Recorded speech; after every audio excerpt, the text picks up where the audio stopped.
Omer, you know? So Enel, right, we get it. Obviously, has to be on this panel. But what does Kornit, what's your connection to sustainability or climate? Yeah. So first of all, I never wear a jacket. So once I decided to do that, I'm committed to it. So that's me. He's the marketing guy.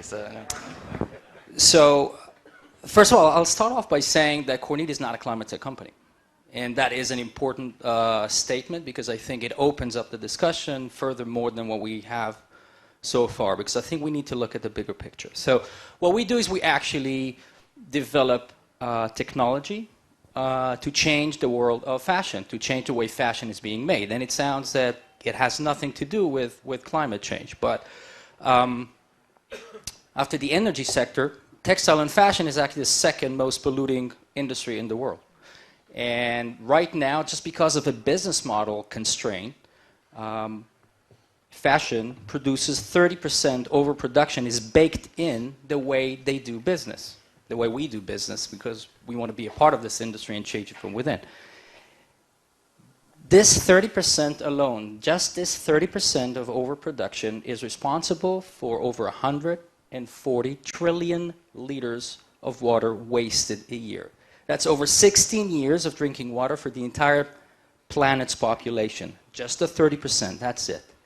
Our technology is actually changing the way fashion is being made in order to make it into on-demand, sustainable manufacturing. So it's changing, it's revolutionizing the way people make fashion, how they do clothes, apparel, whatever it is. And that actually changes an industry. And again, the impact, and we talked about the innovation having a broader impact than what we just do by ourselves. What we do, our technology obviously is sustainable. It's completely dry, everything is biodegradable, it's purely sustainable because it has to be operated in the most strict areas in terms of sustainability. So we have systems, large systems with large customers operating in California, in LA, in places like that where sustainability is regulation is very strict. So that's the immediate impact that we have on the sustainability, right? We produce sustainably, but that's very, very little. And the indirect impact is much larger than that, is much broader than that, because every T-shirt like this that was produced on demand saved a lot of money. Do you know a lot of money? Yes, also, and it's important. We'll talk about that as well, because sustainability without economic viability doesn't hold anything. Yes, it does impact the P&L. Actually, it makes it worse in many times. So you have to look at the P&L, and you have to make it sustainable in the long run. In order to produce this T-shirt alone, 2.5 tons of water were wasted. 2.5 tons of water. This pair of denim, 7.5 tons. So I'm wearing 10 tons, not including the jacket I committed to. And if we don't do it on demand, if there are like 30% of those just not being consumed, chucked somewhere elsewhere, these are resources that were wasted. Everything was wasted. So changing the way we produce, changing the way we consume actually changes the way we behave and create a much larger impact on the environment, more so than our specific technology and the way it uses less water than the competitors. So I urge everybody to look much broader than just climate tech, much broader than just the direct impact you can make that making something dry, but actually look at the bigger impact and how we can really move the needle on a global scale rather than just our technology, our company, our customers. So that's our connection to. Great. And maybe just a quick follow-up on that, because you've been collaborating with some of the world leading retailers, both online and offline. How much is that important to them once you present that value proposition? So I have to say it's super important to them. But when you look at the execution of things, there's a big variance, because there's a large scale of from greenwashing all the way to true commitment, and we've seen them all over. The good news is that everybody is going further away from the greenwashing, whether they want to or have to. It doesn't really matter at this point in time. Everybody's moving towards the real deal, so really saving this. So yes. It is something that is super important to them, but there is a challenge. Us as consumers, we want greater value.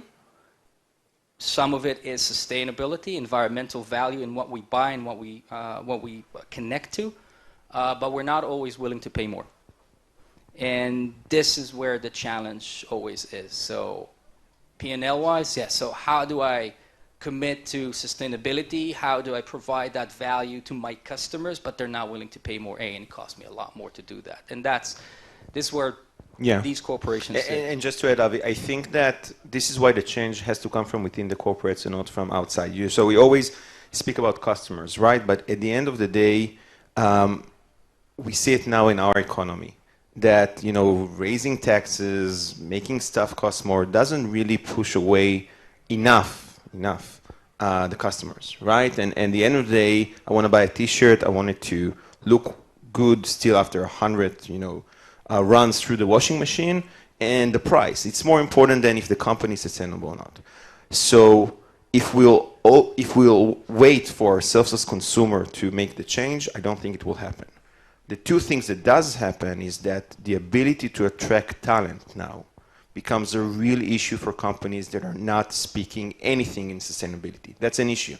And today, I don't know if it will always be the case, but today when we are in what we call a workers' market and not the employers' market, these matter, right? I see, not in climate, I see in diversity and inclusion, startups that don't have female representation will not get funded. So the same thing should happen when employees choose where to work or when it comes to sustainability. Do they waste money? Do they do things through Zoom? Do they actually care about changing? The second thing that will happen is that leaderships are changing in this organization. So as younger generation becoming the C-level, this is where the change will happen. So I would say let's not wait for the consumers, but we have to change from within. We're nearing the end of the panel, so I just want a quick closing sentence from each one of you based on your different perspectives, because you're all players here, and really try to understand a word of advice for this constituency, who we hope will be a part of a greater vision of creating an ecosystem here in Israel. But either from your own personal perspective as a player here, Omer, and we'll start with you, or as someone looking at a more global, what do you think should be a key advice to the players right here in Israel? Omer.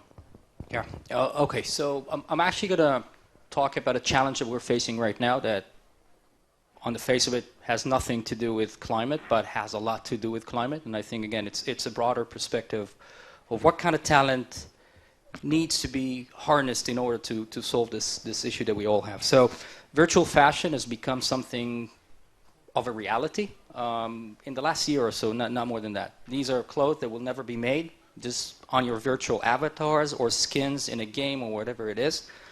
And on the face of it, it sounds super sustainable because we don't need to overproduce and we don't need to waste anything. There's no chemicals and nothing. And we're working a lot in that direction. And in that direction, for example, there's a lot of derivatives that are sitting on blockchain. NFTs, for example, are super big. Blockchain is horrendous when it comes to sustainability. Because I want to create one thing, and suddenly it's on blockchain, it's on Ethereum because I want to make some money, and then it's 38 gigs of data that need to be computed on a gazillion computers all over the world and consumes energy like crazy. So we're going in there, and now we're actually obsessed with how can we find the right NFT protocol, the right blockchain protocol to actually be sustainable and meet our values. And this is something that has nothing to do with climate when you first look at it. So I think that the key thing here is to really broaden the horizon. I think that climate change and climate control and is embedded within everything that we do right now. So I think that solutions that will impact our world for the better can be actually found in very different areas, not specifically in energy or climate as it seems originally. And I think that specifically for the Israeli community, we're very good at finding complex, 80% baked solutions for very, very complex questions and challenges. And there are very, very complex challenges when it comes to climate and that. So I think that we're disruptors. We live in a world that is being disrupted. And, COVID, wow, took us by surprise. For a disruptor, it's heaven, guys. So in a world that is being disrupted, people that think disruptively can really, really get ahead, and I think that's my key advice, I think. Thank you. Shira Goldblum, Strategic Alliance Manager at Kornit. Good afternoon, everyone. I'm very excited to be here today. You heard a little bit about Kornit Digital earlier from Omer, and I think one of the big things that we're all doing here today is dreaming big, which makes sense. It's the sign outside. Kornit is the innovation leader in fashion tech, developing today's biggest and fastest growing brands in fashion. Kornit is building the operating system for fashion from pixel to parcel. It develops a suite of hardware and software solutions for on-demand, sustainable production. One of the big things that we did last year is we released our first ESG report. And some of the hashtag and buzzwords that are being used today, saving water, energy, cutting down its coefficients, empowering reshoring, offsetting carbon footprint, complying with global environmental standards. Those are values that Kornit is doing throughout the fashion world that we are implementing. And we are so excited to be participating in the Climate Solutions Prize Festival. We really hope it's going to enable us to find solutions sourced in Israel to the 3 challenges that we are putting forward today. We look forward to receiving the challenges from you and vetting them with the top applicants. So, the first challenge is, think of e-commerce. Amazon. How many of you have ordered from Amazon in the last year? Okay. Did you know that $761 billion of merchandise was returned in 2021 due to sizing inaccuracy? Think about that. You're returning clothing. Think about the logistics that's involved. You're getting the t-shirt, it just needs to be re-ironed and sent to the next customer. Think of the waste that's going into that. Our first challenge that Kornit is putting out is to solve this, sizing accuracy. We are looking for a company, a startup, that is going to be able to save and solve this problem, creating a product, enabling people to use a tool that they've got at home, a smartphone, which will create an avatar, an input engine, creating accurate sizing, that no matter whether you're buying a t-shirt from store A or store Z, you are a size small and that is your sizing, and there will be no more returns. The second one is the virtual world and the physical world are becoming one. Something that Omer mentioned earlier when he was speaking about blockchain, the complexities with blockchain. There is this big connection growing between them, and we are looking for a startup here today or listening that is going to create an authentication and proof of ownership for physical garments. And this encryption, this garment encryption, something we'll speak about later. The third, smart packaging materials. I'm sure there are many startups here, many startups listening here today that are involved in the world of packaging. I know it's some of the challenges that are also listed here today.